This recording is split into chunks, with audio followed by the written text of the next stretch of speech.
All right, I'm going to show an alternative method for cutting the frame rest.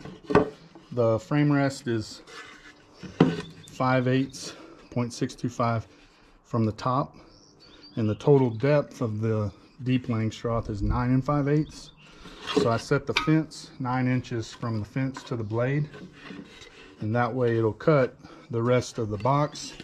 It's a 3/4 inch stack, but anything past 9 5/8 is just extra. It's not even cutting that.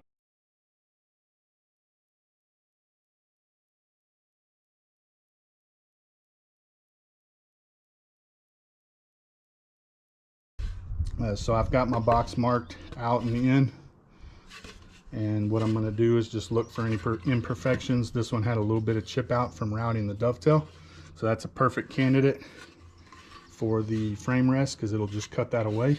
So I'm going to go ahead and lay it up and turn the table saw on.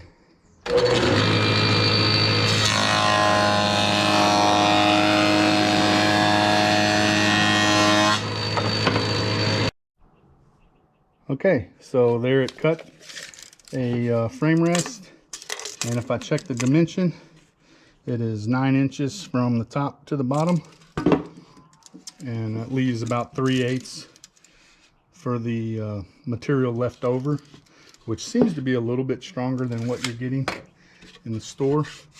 If this ends up being a little tight, you can always set the depth just a little bit higher than 3/8. If your frames are a little bit tight, just add a little bit to the depth and you should be good to go.